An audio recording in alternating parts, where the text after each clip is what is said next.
痛みを感じろ。痛みを考えろ。痛みを受け取れ。痛みを知れ。痛みを知らぬ者に本当の平和はわからん。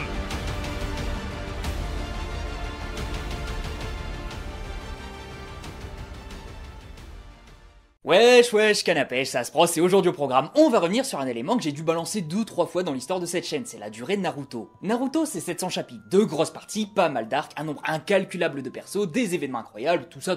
Mais avec un univers aussi riche que celui de Naruto, 700 chapitres, c'est peu. C'est beaucoup en comparaison avec certaines œuvres, et je pense même que les nouvelles ne sont pas destinées à être aussi longues aujourd'hui. Par contre, c'est court dans le sens où il y a un lore titanesque à raconter, mais trop peu de place pour le faire. Beaucoup d'éléments ont dû être mis de côté au détriment d'autres pour que tout passe en 700 chapitres. Si Naruto avait eu 200 ou 300 chapitres de plus, on aurait pu approfondir pas mal de choses, et ce sont ces choses dont il est question aujourd'hui. Aujourd'hui, on va s'intéresser aux éléments qui n'ont pas été développés, ou pire, abandonnés par manque de temps, par manque d'intérêt ou même par oubli. Il y a beaucoup d'éléments qui avaient un début de développement mais qui n'ont pas été jusqu'au bout des choses, ce qui fait qu'on a l'impression que le boulot a été à moitié fait à certains moments. Croyez-moi, c'est frustrant parfois. Mais on va y arriver un petit peu plus tard. Et puisque j'entends que vous êtes prêts à m'entendre déverser ma haine sur un événement qui n'a pas eu lieu, on va pouvoir commencer.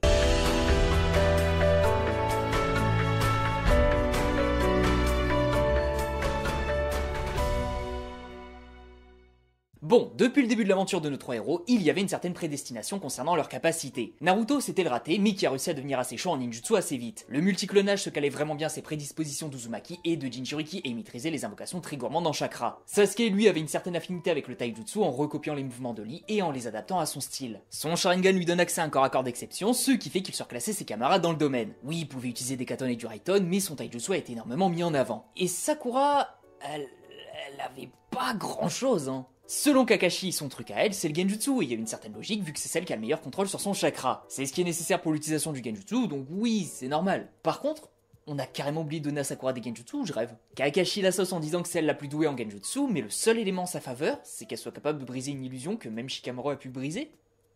Waouh! Sakura nous est vendue depuis le début comme une experte en contrôle du chakra, qu'elle est douée en Genjutsu et tout ça, pour ne pas en utiliser ne serait-ce qu'une seule fois.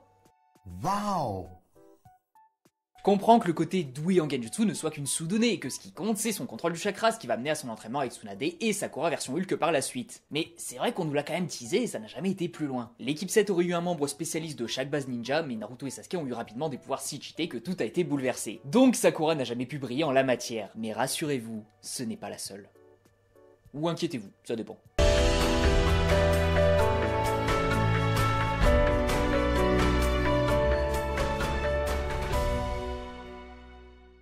Alors, Kabuto est un personnage qui est assez particulier tant son comportement a changé dès la fin de l'arc de l'examen Chunin. Quand il a affronté Itachi, on découvre son histoire, qu'il n'est rien et que la seule chose dont il a toujours rêvé, c'est d'avoir quelque chose. Une identité à lui, un truc à lui, quelque chose qui le définit en tant qu'être humain. Jusqu'à là, c'était d'être le bras droit d'Orochimaru. Orochimaru avait besoin de lui et il était utile à quelqu'un. C'est donc un personnage à la fidélité extrême à son maître qui ne peut pas le trahir tant il a de choses à perdre en le faisant. Sauf que, quand on regarde plus en détail la première partie de Naruto, notamment l'examen Chunin, Kabuto avait un caractère tout autre. Il y avait une relation très particulière entre Orochimaru et lui, dans le sens où on se disait qu'ils étaient peut-être alliés, mais peut-être pas tant que ça. Il y avait des doutes sur la fidélité de Kabuto, et ça a été parfaitement représenté quand Orochimaru lui a fait une blague en disant « Si tu veux m'arrêter, va falloir éliminer Sasuke, un gros serpent !» Sauf qu'Orochimaru a remarqué la tête de Kabuto, et il s'est dit que c'était étrange. Il s'est même questionné sur sa façon de penser. Kabuto était donc son espion, mais nous on est en droit de se demander quelles étaient ses véritables intentions. Surtout qu'Orochimaru lui a dit qu'il fallait éliminer Sasuke pour l'arrêter, et c'est littéralement ce qu'il comptait faire. L'explication n'est pas très claire, en mode peut-être qu'il considère que Sasuke va devenir si fort qu'il pourrait retourner Orochimaru comme un pancake, peut-être qu'il souhaite l'empêcher d'agir, on ne sait pas. Et c'est cette dualité qui est intéressante. On découvre assez rapidement que Kabuto est un espion, mais peut-être un petit peu trop tôt. Du coup on se dit que ça cache quelque chose, et quand on voit sa relation avec Orochimaru, on se dit que Kabuto va jouer un rôle assez important dans la suite de l'histoire. Sauf que dès l'arc d'après, il a été oublié. Il est devenu ultra fidèle à son maître, et Kabuto sera juste connu comme étant le valet d'Orochimaru jusqu'à sa Frankensteinisation. Il a eu un début de développement ultra intéressant, mais ça n'a pas été plus loin, sûrement parce que Kishimoto s'est rendu compte que Kabuto ne plaisait à personne. Ou il a été oublié. Ça me choquerait même pas vu qu'il nous a montré quelque chose d'assez intéressant, mais que ça n'a jamais eu de conclusion. Quand les ninjas de Kiri ont attaqué Kabuto, il a relevé la tête et a sorti un œil rouge. Juste, pourquoi? C'est quoi ça? C'est pas du Genjutsu, hein, c'est vraiment son œil qui est devenu rouge sang. Et c'était même pas une blessure. Kabuto avait donc un pouvoir caché qui n'a jamais été montré ou mentionné, juste teasé. Et c'est ce qui me fait dire que le rôle de Kabuto devait être plus important à la base, mais que comme l'histoire mettait en scène des persos 1000 fois plus impactants que lui, il n'avait plus sa place ici. Donc c'est dommage, c'est un teasing qui n'a mené à rien. Tout comme le suivant.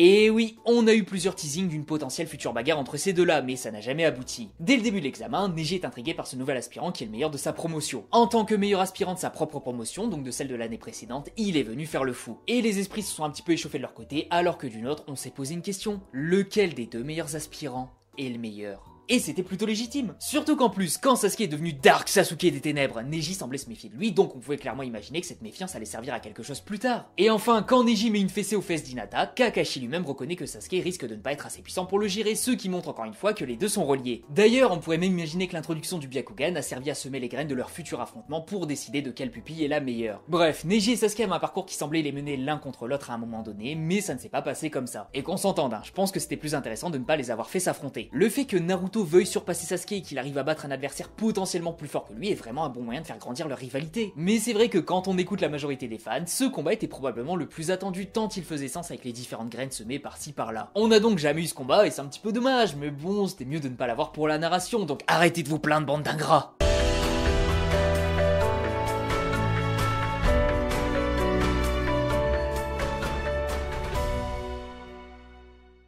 Bon, lui c'est plus une question sans réponse qu'un élément oublié, mais je trouve que ça passe quand même. Parce que quand Jiraiya a appris la technique d'invocation à Naruto, il a tout d'abord fallu signer le contrat sur le rouleau. Et si vous regardez attentivement ce rouleau, vous remarquerez qu'il y a en tout 5 noms inscrits et que Naruto est le 6ème. Avant ce nom, il y en a 3 et après il y en a 2, donc plus lui, ça fait 6. Sauf que, du coup, ça vous intrigue pas un peu? Le tout dernier nom c'est Naruto évidemment, celui d'avant c'est sans doute Minato et celui d'après c'est Jiraiya. Mais les 3 autres? Qui sont ces 3 autres personnes qui ont passé un pacte avec les crapauds? Et bah ça, on n'en sait rien et ça n'a jamais été remis sur le tapis. D'ailleurs même dans la scène ça n'avait aucune importance. Mais ça voudrait dire qu'il y a eu 3 ninjas inconnus qui n'ont jamais été montrés et qui ont précédé Jiraiya dans l'apprentissage de l'art des crapauds. Qui sont-ils? Allez le savoir. Ce qui est sûr c'est que ça n'a et ça n'aura probablement jamais aucune réponse. C'est bien triste, mais c'est comme ça.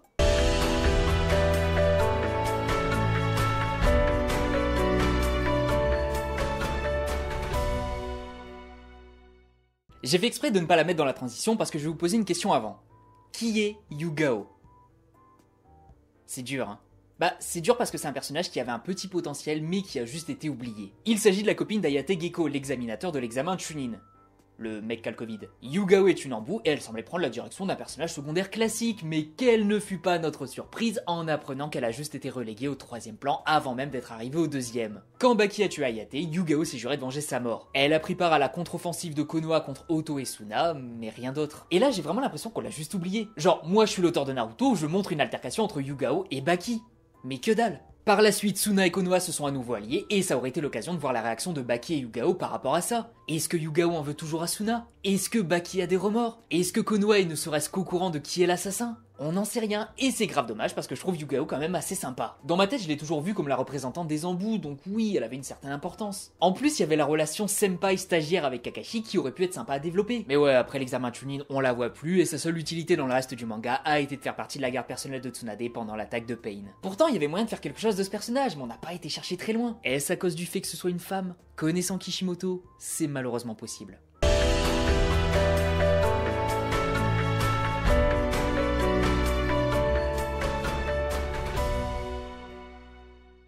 Alors lui, c'est un petit peu compliqué vu qu'on ne sait pas si c'est un vrai oubli ou si ça n'a juste pas la portée que je vais lui donner. Mais soit. Les membres de l'Akatsuki portent une bague prouvant leur affiliation au groupe. Sauf qu'en vrai, ça semblait être assez important. Déjà parce qu'Orochimaru a conservé sa main avec sa bague qu'Itachi a coupée. Quel est l'intérêt en sachant que c'est juste une main?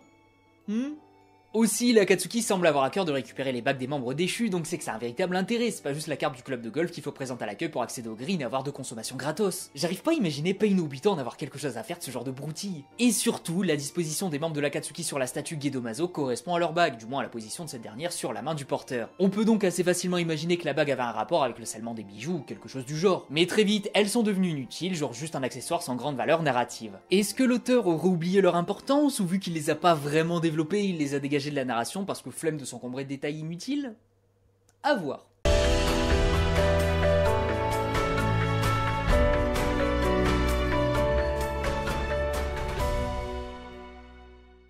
Est-ce qu'on aurait oublié de nous montrer ce qu'il se passe après la première véritable mission de Naruto dans l'un des arcs les plus importants du manga? Tout l'intérêt de cet arc était d'aider des villageois à bâtir un pont afin de relier le pays des vagues au monde extérieur. Ça aurait développé le commerce, ça aurait rendu son indépendance au village et ça aurait redynamisé l'économie locale, donc moins de pauvreté, plus de gens heureux, le soleil, les petits oiseaux, tout ça. Naruto et sa clique ont réussi à protéger Tazuna et le pont a été construit par la suite. Mais pourquoi on nous a pas montré la suite? Cet arc était super important et on a juste oublié de nous montrer la suite. Du moins l'épilogue de cette partie, à savoir 2-3 pages avec le nouveau pays des vagues. Mais à aucun moment dans le manga, on ne voit ce qu'il est devenu. Et je pense que la raison est assez simple, on est passé très vite à la suite, à savoir l'examen Chunin, en oubliant complètement le fondement même de l'arc précédent. Alors oui, le but des ninjas était juste de protéger Tazuna le temps que le pont finisse de construire, ce qui fait qu'il n'y a techniquement pas besoin de plus. Mais montrer ce que le pays que Naruto a sauvé devient, c'était primordial parce qu'on s'est investi émotionnellement dans cette mission. On voulait voir le pays changer, mais l'auteur n'y a juste pas pensé. Et je pense pas que ce soit juste un choix créatif en mode bah on s'en fout vu que ça ne concerne plus nos héros. Ça demandait juste une page. Non, même juste une case aurait suffi, genre une phrase du narrateur pour expliquer ce que le pays devient par la suite. Mais l'auteur n'y a juste pas pensé parce qu'il était trop concentré sur la suite plutôt que sur la portée de cette mission.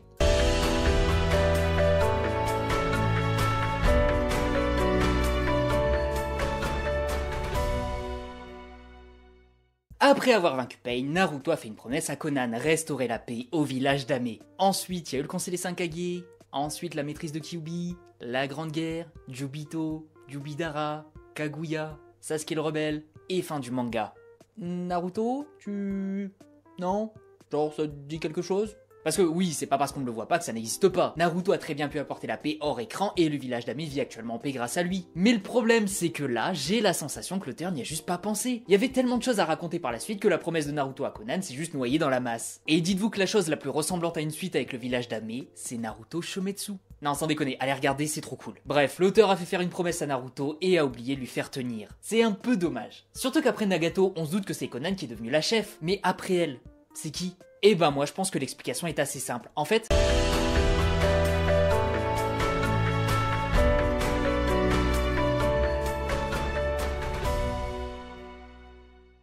Imaginez, vous avez Sasuke Uchiwa, un possesseur de l'éternel Mangekyou Sharingan, une des pupilles les plus broken du manga. En plus, même sans ça, il est l'un des ninjas les plus forts du monde. Ce ninja ultra fort va recevoir une technique d'Hashirama, et qui est le dieu des shinobi, qui est aussi fort que votre daron énervé à la réception de votre bulletin. Un individu aussi légendaire qui enseigne une technique à un individu aussi fort, l'union de deux clans rivaux afin de terrasser l'ennemi, c'est beau.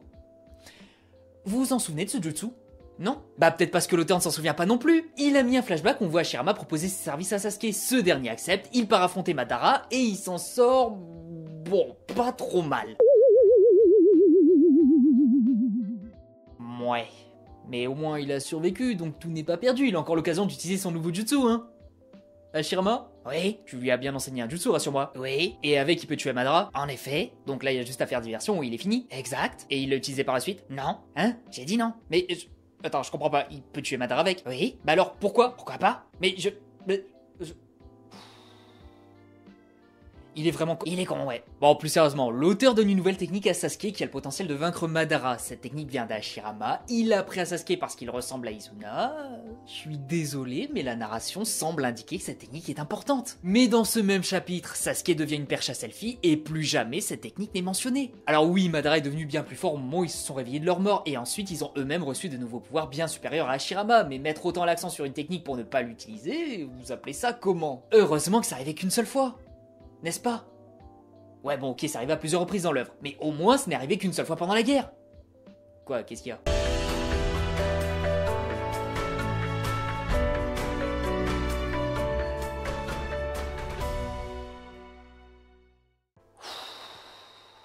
Bon, ça va être un petit peu de la redite, donc ça va aller assez vite. Minato nous tisse sa technique, la tornade d'éclairs et la danse des hurlements. Il la tente, ça foire parce qu'il doit sauver les fesses de son fils. Chapitre suivant, il se décide de retenter l'attaque, mais ça foire encore, parce que Jubito pâte à modeler se transforme en Super Jubito. Et c'est tout. Plus jamais on ne va revoir cette technique. On nous la tease et ça n'ira pas plus loin. Et ça c'est presque criminel parce que ça n'a aucun sens de ne pas nous la montrer. Surtout qu'on se doute de ce que ça va être. Minato et son clone lancent des kunai marqués d'une balise Iraishin. De là c'est assez facile d'imaginer que la technique c'est un enchaînement de téléportation rapide pour frapper l'adversaire de tous les côtés ultra rapidement. Ça semble assez logique et c'est la logique de Naruto Storm, donc oui l'attaque est vraiment cool. Mais c'est pareil, c'est un concept qui a été oublié parce qu'on n'avait pas le temps et qu'il fallait avancer vite. Minato est très cool mais jamais il allait vaincre Jubito, donc pourquoi se casser la tête à nous montrer?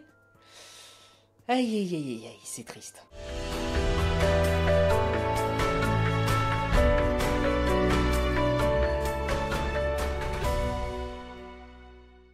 Bon, un petit peu facile celui-là. Dans le premier véritable arc de Naruto, on nous présente Kakashi le ninja copieur, l'homme qui a copié plus de 1000 techniques. Son Sharingan lui a permis d'emmagasiner un nombre colossal de jutsu, ce qui le rend extrêmement polyvalent. Parce que quand t'as plus de 1000 jutsu, t'en as forcément un pour t'adapter à la situation et à ton adversaire. Sauf que vous le savez, il n'en utilise globalement qu'une petite poignée, notamment le Raikiri et le mur d'automne. Après oui, il utilise ses techniques les plus efficaces en priorité, mais ça minimise un petit peu son arsenal. Genre imaginez, vous êtes un grand chef étoilé, vous savez faire un nombre incalculable de recettes différentes, mais tous les jours vous faites des pâtes au beurre. C'est très bon, hein, effectivement, mais bon, c'est dommage. Surtout que dans l'univers de Naruto, on nous a bien montré le système élémentaire avec l'élément A plus fort que B, mais plus faible que C. Ça permet de rendre les affrontements plus stratégiques, d'instaurer un système de match-up plus ou moins avantageux en fonction de la situation, et surtout d'ajouter une dimension plus réaliste au combat. Kakashi maîtrise 1000 techniques, mais en dehors de la déclaration de Zabuza au tout début du manga, ce concept a été oublié. Je vais pas dire que c'est dommage parce que là on est vraiment sur une déclaration qui va venir servir à prouver la puissance de Kakashi sans forcément la montrer. C'est juste...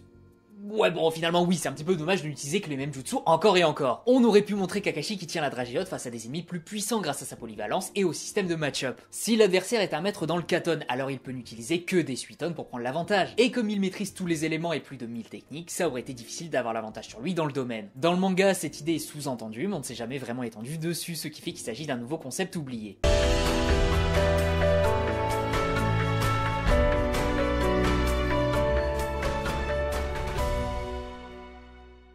Bon, lui peut faire un petit peu débat sur est-ce que c'est un véritable concept oublié. Parce que je suis conscient qu'on a eu des infos sur les enfances de Naruto, Gaara et Killer Bee, donc pas forcément besoin d'aller raconter les histoires de tout le monde. Les Jinchuriki sont détestés parce qu'ils portent en eux un démon capable de retourner un village, donc dans la tête des villageois, il y a une indifférenciation entre le bijou et l'hôte. Et ça semble ne pas faire exception à la base. Tous les hôtes démarrent avec une montagne de haine sur eux, et les plus téméraires comme ceux que j'ai cités parviennent à se faire accepter. Mais honnêtement, on n'aurait pas pu en montrer un petit peu plus? Parce que les Jinchuriki sont détestés, certes, mais ils n'ont pas tous la même vie. Ne serait-ce que l'ancien Jinchuriki de Shukaku, lui, il était carrément enfermé dans une cage. Yagura, lui, est devenu Mizukage. Anne et Roshi sont capables d'utiliser le pouvoir de leur démon. Comment? On sait pas. Qu'est-ce qui les différencie de Yugito qui a une maîtrise parfaite sur son bijou? Pourquoi Iwa et Kumo arrivent à utiliser le pouvoir de leur démon mais pas les autres villages? Quel est l'avis de fou du village des cascades? Je suis désolé mais il y a beaucoup trop de questions et se dire ouais mais les Jinchuriki ont tous la même vie, c'est faux. Ils commencent avec la même situation quasiment, à 2-3 exceptions près, mais globalement ils ont des parcours différents. Et je trouve ça dommage de les avoir regroupés sous la même bannière alors qu'ils avaient moyen de raconter quelque chose chacun. Des persos comme Anne et Fu n'ont juste pas été à l'écran et ça me rend fou. Comme la Jinchuriki du démon à 7 queues. Mais bref, faire la comparaison et les parallèles des vies de Naruto et Gaara, Naruto et Killer Bee, c'était trop cool et j'aurais aimé qu'on n'abandonne pas ce concept. Là c'était clairement par manque de temps donc on pardonne, mais c'est un petit peu dommage.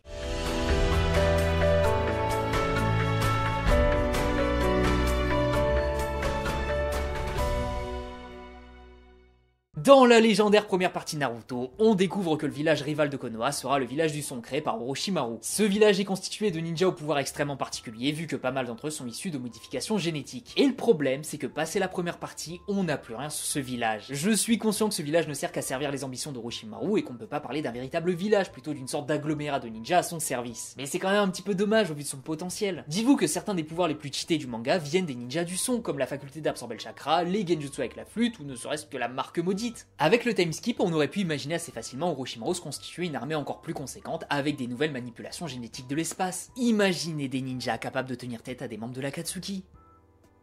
Mais c'est peut-être ça le problème en fait. L'Akatsuki étant arrivé et ayant un sacré paquet de membres, on n'avait pas le temps de montrer autant de méchants, donc oui, le village du son et Orochimaru ont été écartés de la narration, du moins pendant un temps. Après, Sasuke a réuni les meilleurs éléments d'Orochimaru pour créer Ebi, mais c'est un petit peu dommage je trouve de ne pas avoir été plus loin. Je pense que je suis pas le seul à trouver que les ninjas d'Orochimaru ont clairement des pouvoirs aussi intéressants que les membres de l'Akatsuki, et je pense qu'on avait encore de quoi faire. Donc le village restera un concept oublié dès le passage à la partie 2, vu qu'il n'y avait plus grand intérêt.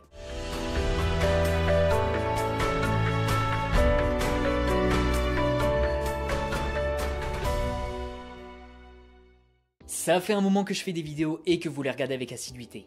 Vous savez pertinemment qu'un des trucs qui m'exaspère le plus dans Naruto, c'est le fait qu'on n'a pas montré la cérémonie d'intronisation de Naruto au poste d'Hokage. Et plutôt que de simplement gueuler sur pourquoi c'était une mauvaise idée, je vais plutôt vous expliquer rapidement en quoi c'était primordial et que l'avoir oublié est un coup de poignard dans le dos de Jules César. On a suivi Naruto pendant longtemps. très longtemps. On nous l'a portrait comme un petit bonhomme rejeté de tout le monde qui a eu envie que ça cesse. Il a donc décidé de devenir Hokage pour enfin se faire accepter vu que le Hokage est l'homme le plus aimé et respecté du village. Sa quête commence donc sur une envie de s'extirper de la fatalité de sa situation. Et plus le manga va avancer, plus il aura de buts. Devenir plus fort, se faire accepter, ramener les petites fesses vengeresques de Sasuke, bref, diverses quêtes qui vont vous tenir en haleine pendant un moment. Mais son but ultime, la consécration absolue, ce pourquoi nous sommes restés aussi fidèles à ce manga, c'est Naruto qui devient Hokage. Naruto qui devient Hokage est une mise en perspective de tout ce qui a été accompli dans l'œuvre. Toutes ces petites victoires, tous ces petits doutes, tous les moments de gloire et toutes les difficultés l'ont mené vers le plus haut sommet, vers la consécration de son rêve. Naruto a réalisé son rêve, surpassé tous les Hokage précédents et le devenir à son tour. C'est incroyable ce genre d'épopée. Mais comment tu fais pour oublier de montrer la cérémonie d'intronisation? Je l'ai déjà dit, mais je pense pas que ce soit un choix créatif en mode oui bon on voit Naruto Hokage donc c'est logique qu'il a eu une cérémonie. Non, Naruto devait avoir sa cérémonie devant nous parce qu'on a participé émotionnellement à sa réussite. Naruto c'est comme mon gosse qui obtient un diplôme important et je veux être là pour le voir. Même si j'ai pas de gosse. Et que j'ai pas forcément envie qu'il fasse mieux que moi ce petit merdeux. Bref, cette cérémonie c'était presque du fanservice, genre le petit cadeau que Kishimoto devait faire aux fans et ça a été oublié. Concept simple, sans prise de tête, mais exclu de l'œuvre sans aucune véritable justification. Mettre une page ça suffisait. Quelques minutes dans Naruto The Last, une intro dans le film Boruto. Juste, fallait nous le montrer. Aspros, l'homme tristouné.